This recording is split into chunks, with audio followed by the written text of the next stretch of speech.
আরে এটাকে ভালো করে ভরোনি কেন? পুরোটা ভরো।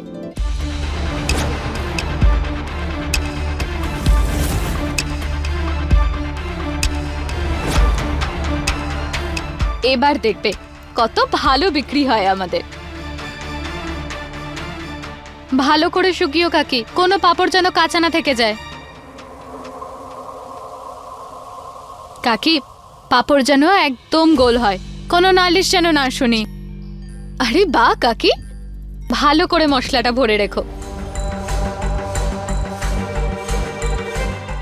খুব ভালো হয়েছে গো মা, এত কষ্ট করে দাঁড় করিয়েছো এই ব্যবসাটাকে। এবার সবকিছু ভালো আর খুব ভালোই হবে।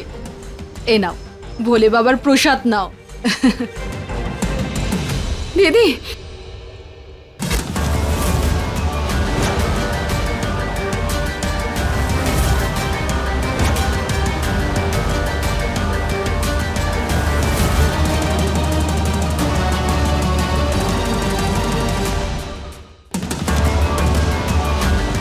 কি হয়েছে কাকি? তোমার মেয়ে, আমার মেয়ে কি হয়েছে? আরে তোমার মেয়ে গাছে ঝুলছে।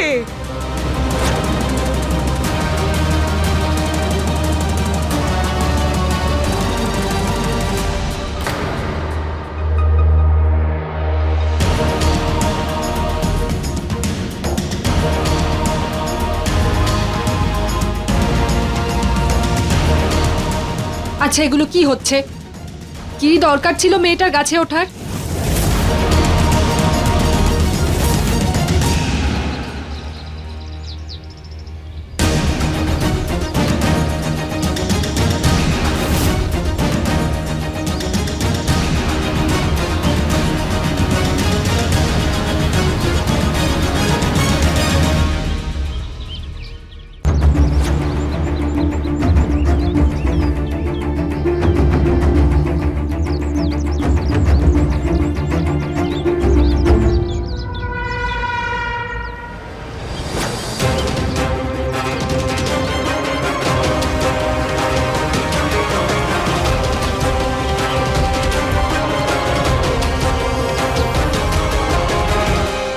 আদিয়া, নিচে আয়, নিচে আয় এক্ষুনি বলছি।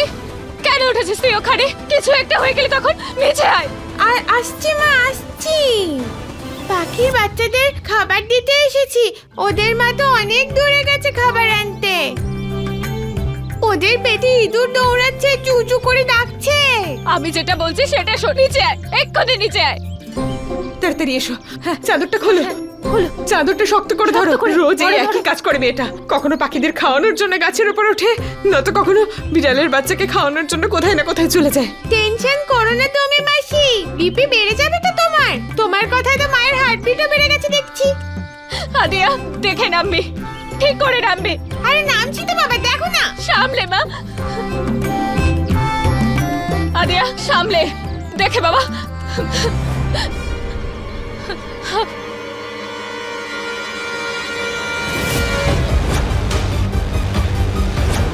আদিয়া,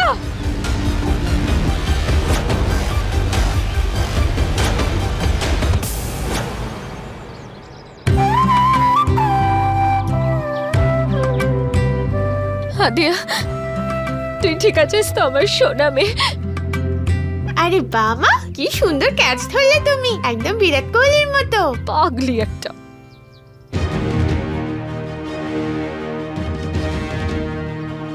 তোর তোর তো কেটে গেছে।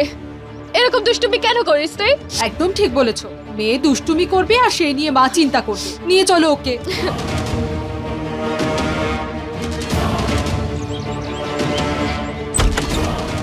দেখো কেমন মেয়ে একটা। চোট লাগিয়েছিস তো নিজের। কতবার বলেছে দুষ্টুমি করবি না, কিন্তু তুই তুই কোনো কথা বুঝতেই চাস না। যখনই দেখবো তখনই দুষ্টুমি করে। কি যে করবো আমি তোর বুঝতেই পারি না আমি। আরে মা, একটুই তো কেটেছে, কেন এত টেনশন করছো? তুই কি বুঝবি? হ্যাঁ, এখানে যদি এখন একটুও ধুলো লাগে তাহলে সেপটিক হয়ে যাবে। তারপরে তো তুই কষ্ট পাবি, যখন জানিস যে তোর মা কতটা চিন্তা করে। বাদুরের মতো ঝুলেছিলিস ওখানে। সব সময় তুমি এরকমই বলো আমাকে। বলেছিলাম এরকম করতে না, আমার কতটা কষ্ট হয় বুঝিস তুই? আমার তো একদম প্রাণ বেরিয়ে যাচ্ছিল। কিন্তু তুই বুঝিসটা কোথায় কিছু? যদি তোর কিছু হয়ে যেত আমি কি করতাম তখন? হ্যাঁ, তোর যদি কিছু হয়ে যায় আমি কি করব? তুই ছাড়া আর কে আছে আমার? তুই ছাড়া আর কে আছে আমার? কি করবো আমি এই মেয়েটার? ভোলানাথ ভগবান সবার সাথে আছেন। চুপ কর, এখনো দুষ্টুমি করছে। সারাদিন শুধু দুষ্টুমি দুষ্টুমি দুষ্টুমি। বুঝতেই পারি না আমি যে কি করবো এই মেয়েটার সাথে। এই, একটাও লাড্ডু পাবি না তুই। যখনই দেখছে তখনই শুধু দুষ্টুমি করছে। চা বসে থাক এখানে, এটাই শাস্তি তোর, দুষ্টু কোথাকার।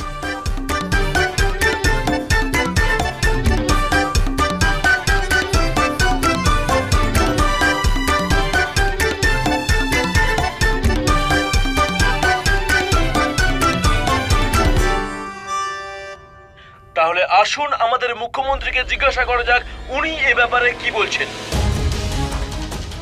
দেখো, সিএম টিভিতে আবার চলেই এসেছে। নমস্কার মুখ্যমন্ত্রী মহাশয়। নমস্কার। দেখুন, এটা খুবই জরুরি যে সমস্ত সুবিধা রাজ্যের ছোট ছোট কোনায় যাতে পৌঁছয়। আমার বিশ্বাস যে আমাদের রাজ্যের এই প্রগতিতে এক অনেক বড় যোগদান এখানকার ছোট ব্যবসায়ীদের। কখনো আসুক আমাদের পাড়াতে, তখন বলবো আমাদের এখানে কত প্রবলেম। 24 ঘন্টা না বিদ্যুৎ থাকে না জল, রোজ রোজ বারবার কত কারেন্ট যায়, আর মাকে ঘেমে ঘেমে কত কাজ করতে হয়। এনাকে আমাদের বাড়িতে নিয়ে আসা উচিত। হ্যাঁ, ভালোই বলেছো। সিএম স্যারের কাছে কি অত সময় আছে যে তোমাদের বাড়িতে আসবে আর জিজ্ঞেস করবে যে কি সমস্যা হয়েছে বলো? এরকম হয় না রে মা। কেন জিজ্ঞাসা করবেন না? আমরা বেছে নিয়েছি। কাল আমি নিজে লখনৌয়ের আশেপাশে ছোট ছোট গ্রামে যেমন আশেনি, বারালি আর সেই সব গ্রামের নিকটবর্তী আরও যেসব গ্রামগুলো রয়েছে সেখানে গিয়ে নিজে দেখব। ওখানে গিয়ে আমি সেখানকার কোঅপারেটিভের মানুষদের সঙ্গে দেখা করব আর তাদের সব সমস্যার কথা শুনবো। শুনলে তুমি? উনি আসবেন বললেন তো এক্ষুনি, মানে কালকে উনি এখানে আসবেন। ইয়ে! যাই এক্ষুনি গিয়ে ওকে এই দুধটা।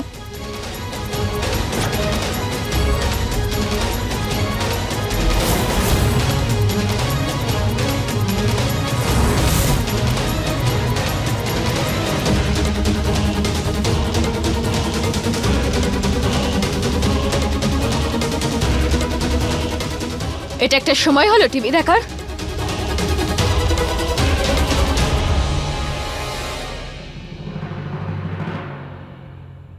নাও, এটা নিয়ে পড়তে বসো। আরে মা, সিএম সাহেব এখানে আসছেন। বিশেষ করে এখানে লোকেদের সঙ্গে দেখা করতে। মানে কাল আমরা সিএম সাহেবের সঙ্গে দেখা করব।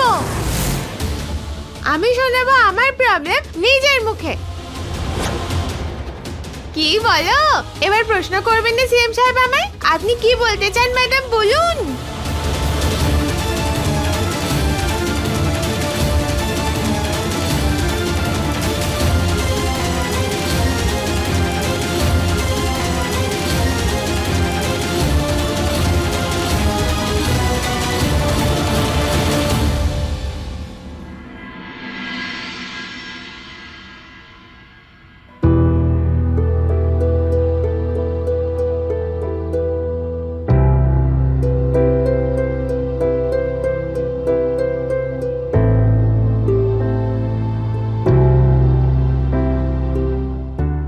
কি যে করি আমি বলো তো?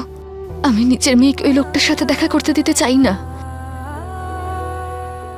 উনি আমার উপরে সন্দেহ করেছিলেন, আমার উপরে, আমার চরিত্রের প্রমাণ চেয়েছিলেন উনি। আমার উপরে ওনার বিশ্বাস ছিলই না কখনো, কখনো না। আমি রাগের মাথায় চলে এসেছিলাম। উনি আমাকে খোঁজার চেষ্টাও করেননি আর নিজে হয়ে গেলেন মুখ্যমন্ত্রী। ঘেন্না করি আমি ওনাকে, ঘেন্না।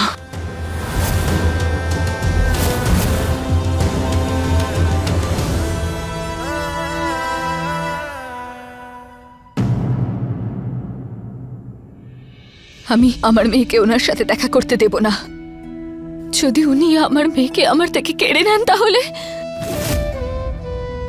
না, আমি এটা হতে দিতে পারবো না।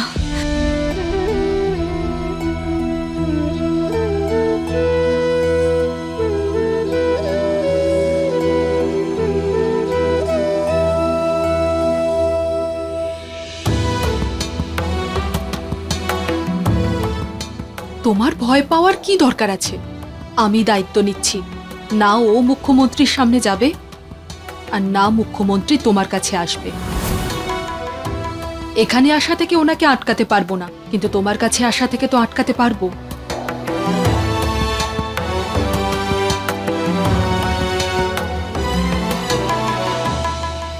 যদি তুমি আমাকে আশ্রয় না দিতে মা,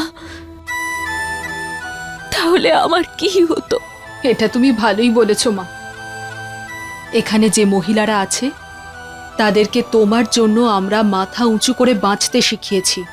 তুমি ওদেরকে সাহস জুগিয়েছো, আর কাল আমরা তোমাকে সাহস যোগাবো।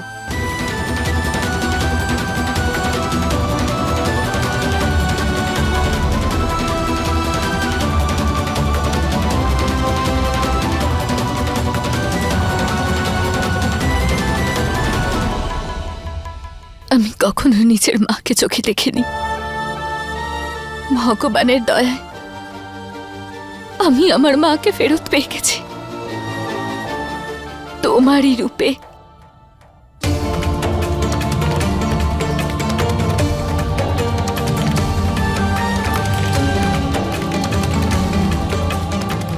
আমি আছি তোমার পাশে সব সময়।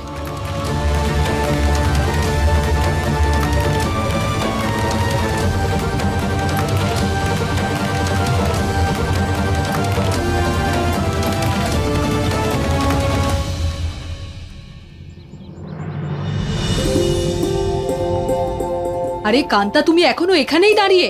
আরে আমি তো তোমাকে বলেছিলাম কোঅপারেটিভের সব জিনিসগুলো এক জায়গায় সাজিয়ে রাখতে। কি হলো সেই কাজের? আমি এই তো সব করছি এখন মা। আচ্ছা দিদি এখন আসেননি কেন? আরে কান্তা, বিন্দিয়ার তো শরীরটাই ঠিক নেই। তো এখানে সব কাজ কে করবে? ভালোই বললে তুমি। আমাকে দেখছো না আমি কাজ সামলাতে পারবো না? তুমি যাও, গিয়ে পুজোর থালা তৈরি করো, ওখানে ফুল রাখবে, ফুলের মালাও রাখবে। আচ্ছা মা। নাও নাও, তাড়াতাড়ি যাও, তোমরা তাড়াতাড়ি করো।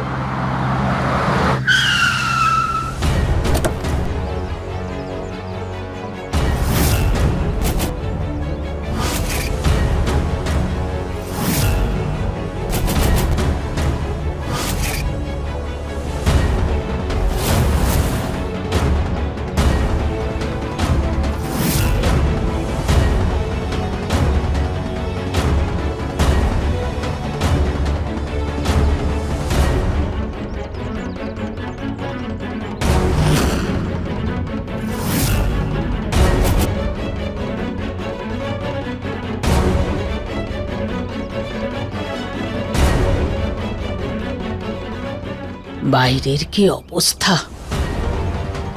আগুনের হলকা দিচ্ছে, গাড়ির এসিটাও গাড়িটাকে ঠান্ডা করতে পারছে না। অভয়, একটু হাস বাবা, তবেই তো মানুষ বুঝবে যে তুই ওদের পাশে আছিস, আর তাহলেই তো ওরা পরের বার তোকে নির্বাচনে জেতাবে। মা, আমি যদি আমার কাজটা দায়িত্ব সহকারে করি তবে জনতা নিজেই আমাকে পরবর্তী ইলেকশনে জয়ী করবে, আর তার জন্য আমার হাসবার কোনো প্রয়োজন নেই। তাও অভয়, একটু হাস।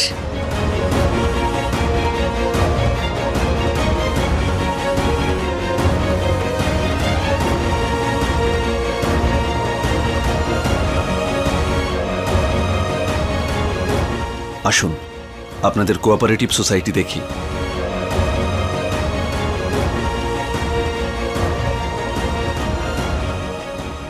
আগে আসুন।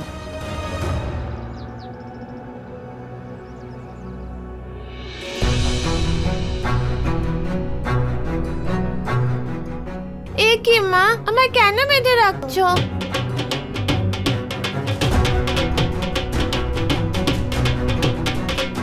মা, সিএম সাহেব চলে এসেছেন তো, আমি গিয়ে কথা বলতে চাই ওনার সাথে।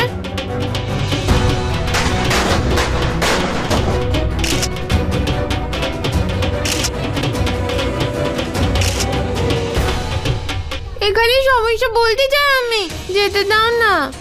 সিএম সাহেব চলে এসেছে, আমার যেতে হবে।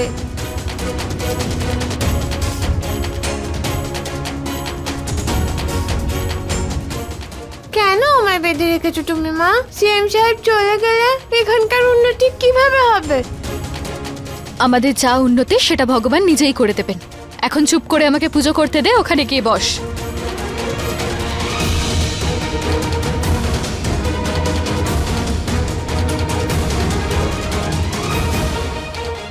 এবার দেখবেন মা, ভগবান তোমার কোনো কথা শুনবেন না। ফুলের মতো একটা বাচ্চার হাত বেঁধে রেখেছো, এত অত্যাচার। ভগবান সবার সাথে আছেন। ভগবান জানেন যে আমি যা করছি কেন করছি। আর নয়তো তুই ওখানে গিয়ে এক জায়গায় বস, নয়তো এখানে দাঁড়িয়ে পুজো কর। হে ভগবান, আমাকে তুমি সাহায্য করো।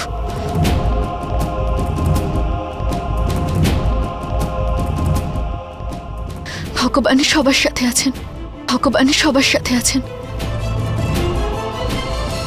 ভোলানাথ, তুমি জানো তো সিএম সাহেবের সঙ্গে দেখা করা কত জরুরি? তুমি মায়ের পাশে থাকছো কিন্তু আমার পাশে না, এটা তো চিটিং, তাই না? কিছু করো না, এমন কিছু করো যাতে সিএম সাহেবের সাথে দেখা করতে পারে, প্লিজ।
আমার বিশ্বাস আপনাদের সকলের তৈরি করা জিনিসগুলোকে বড় বড় স্টোরে বড় বড় ব্র্যান্ডের সঙ্গে রেখে দেওয়া উচিত। আর আপনারা সকলে মনে রাখবেন, আমাদের জায়গা ততটাই হয় যেখানে আমরা দাঁড়িয়ে থাকি, আর আমাদের আকাশ ততটাই বিস্তৃত যতদূর পর্যন্ত আমরা দেখতে পাই।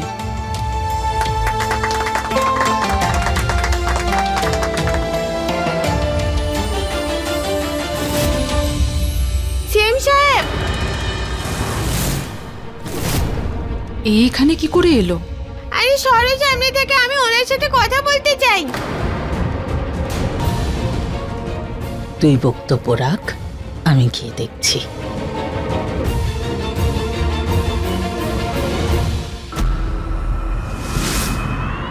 আরে এটা কার মেয়ে? সরাও ওকে। তুমি দেখতে পাচ্ছ না সিএম সাহেব ব্যস্ত আছে? আমারও জরুরি কাজ আছে, সেই জন্যই তো এসেছি আমি। সেটা আমি ওনাকে বলবো। এই মেয়ে, তুমি নিজেকে খুব বড় ভেবো না। আয় বুড়িমা, হ্যাঁ, এইভাবে কথা বলো না আমার সাথে। কি অসভ্য মেয়ে! শুরু কে করেছে? ওকে এক্ষুনি বের করে দাও। আমায় কেউ বের করতে পারবে না। ভোলানাথ সবার সাথে আছেন।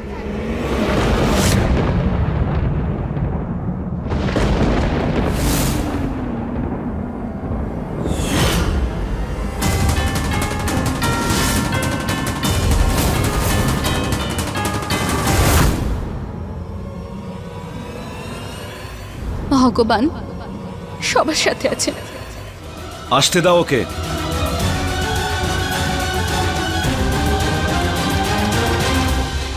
বলো, কি বলার আছে তোমার? একটা থাকলে তো বলবো। আমাদের এখানে রোজ 6 ঘন্টা মতো কারেন্ট থাকে না, কাছাকাছি কোথাও জলও আসে না। বাস ধরতে হলে 2 কিলোমিটার যাবার পর তারপরে বাস পাই। আপনি তো সিএম, আপনি বুঝতে পারেননি যখন গাড়ি করে এলেন?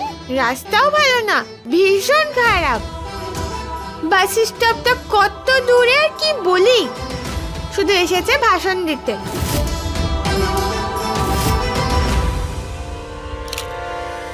ঠিক আছে, আমি এই সব কিছুর উপর তদন্ত করাবো। মা বলে এগুলো কাজ না করার শুধু বাহানা, বাহানা বাজ একজন। এই যে মেয়ে, উনি সিএম বলে দিলেন তো তদন্ত করাবেন। তুমি কি চাও বলো তো, যে সিএম এক্ষুনি গিয়ে জল আর বিদ্যুতের সমস্যার সমাধান করবেন? তা না তার কি করবেন? আমি তোমাকে প্রমিস করছি যে এই সমস্ত প্রবলেমগুলো তুমি আমাকে বললে সেগুলো সব আমি ঠিক করে দেব।